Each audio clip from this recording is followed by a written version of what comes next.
తీవ్రంగా ఖండిస్తున్నాం. తక్షణమే ఈ భూమిని హెచ్సియుకు అప్పచెప్పాలని కూడా ఈ సందర్భంగా డిమాండ్ చేస్తున్నాం.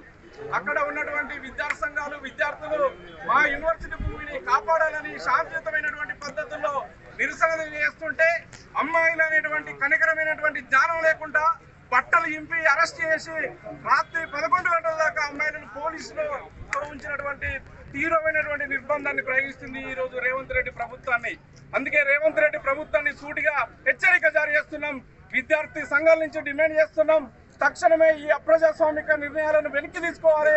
హైదరాబాద్ సెంట్రల్ ఉన్నారు కాబట్టి ఈ కార్యక్రమాన్ని ఉద్దేశించి టీఆర్ఎస్ రాష్ట్ర అధ్యక్షులు గెలిచినని ఈ సందర్భంగా మాట్లాడాల్సిందే కోరుతున్నాం. జై తెలంగాణ. హైదరాబాద్ సెంట్రల్ యూనివర్సిటీ ఆనాడు తెలంగాణ ఉద్యమంలో తెలంగాణ కోసం ఏర్పాటు చేసిన విశ్వవిద్యాలయం లోపల ఆ రోజు ఆనాటి ప్రభుత్వం 2300 ఎకరాల 2300 ఎకరాల భూములను హైదరాబాద్ సెంట్రల్ సిటీ పేరు ఆనాటి ప్రభుత్వం అలాట్ చేస్తే ఇవాళ కాంగ్రెస్ ప్రభుత్వం రేవంత్ రెడ్డి ప్రభుత్వం వచ్చిన తర్వాత 400 ఎకరాల భూమిని ఇవాళ ప్రైవేట్ సంస్థలకు ఇవాళ యాక్షన్ పెట్టడానికి ఇవాళ రేవంత్ రెడ్డి ప్రభుత్వం నిర్ణయం తీసుకోవడాన్ని బీఆర్ఎస్ విద్యార్థి విభాగం బీఆర్ఎస్వి తీవ్రంగా వ్యతిరేకిస్తా ఉన్నాం. మొన్న హెచ్సి యూనివర్సిటీలో అమ్మాయిలను కూడా చూడకుండా విద్యార్థులందరిపైన దాడులు చేసి కర్కశంగా వాళ్ళందరినీ ఒక గొట్టానికి గుంజుకపోయినట్టుగా గుంజుకెళ్ళి అరెస్ట్ చేయడాన్ని మేము తీవ్రంగా వ్యతిరేకిస్తాం. నిన్న ఇద్దరు విద్యార్థులను పోలీసులు అరెస్ట్ చేయడం జరిగింది. వాళ్ళని తక్షణమే విడుదల చేయాలని చెప్పి డిమాండ్ చేస్తా ఉన్నాం.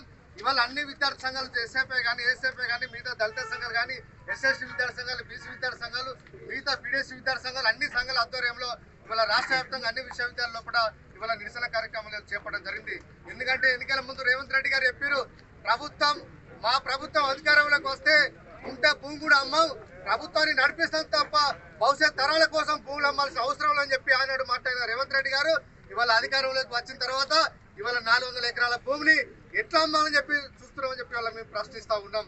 అదేవిధంగా హైదరాబాద్ ఆర్ట్ సిటీలో కూడా ఇవాళ ఢిల్లీలో పర్యావరణం ముప్పుతో చాలా మంది శ్వాసకోశ వ్యాధులతో అక్కడ చనిపోతా ఉన్నారు. ఢిల్లీలో బతకలేని పరిస్థితి అక్కడ ఉన్నది. ఇవాళ హైదరాబాద్ మాత్రం సేఫెస్ట్ సిటీగా భారతదేశంలో సేఫెస్ట్ సిటీ ఏదైనా ఉన్నదంటే అన్ని రకాలుగా హైదరాబాద్ అని చెప్పి ఇవాళ అన్ని రకాల నివేదికలు చెప్తా ఉన్నాయి. అలాంటి హైదరాబాద్ లో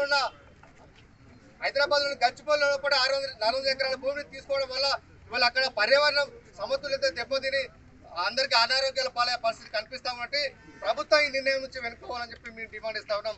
ఇవాళ పర్యావరణవేత్తలు మేధావులు వ్యక్తులందరూ కూడా ఈ ఉద్యమంలో కలిసి రావాలని చెప్పి హైదరాబాద్ సెంట్రల్ సిటీ కాపాడాలని చెప్పి అక్కడ భూముల పరిరక్షణ కోసం అందరం పోరాటం చేసిన బాధ్యత మనందరి మీద ఉన్నది. ఇవాళ జనాభా రోజు రోజు పెరుగుతూ ఉన్నది. జనాభా పెరుగుతున్న కొద్దీ వివిధ రకాల కోర్సులు వస్తూ ఉంటాయి. యూనివర్సిటీని ఎక్స్పాండ్ చేసే అవకాశం ఉంటుంది కాబట్టి ఇంకా దానికోసం భవిష్యత్ తరాల కోసం అని చెప్పి ఆ రోజు 2300 ఎకరాల భూమిని ఆనాటి ప్రభుత్వం ఇస్తే ఇవాళ ఈ ప్రభుత్వం వచ్చిన తర్వాత ఆ భూములను పుంజుకోవాలని కుట్ర చేస్తున్న వాటికి ఖచ్చితంగా యూనివర్సిటీ విద్యార్థి విభాగం నుంచి మిగతా అన్ని సంఘాలు విద్యార్థి సంఘాలు కూడా ఖచ్చితంగా హెచ్సి భూములను కాపాడుకుంటాం. ఈ రాష్ట్రంలోని ఏ యూనివర్సిటీ భూములను కూడా ఉంచుకోవాలని చెప్పి రాష్ట్ర ప్రభుత్వం చూసుకున్నా కూడా ఖచ్చితంగా మేము వ్యతిరేకిస్తాం.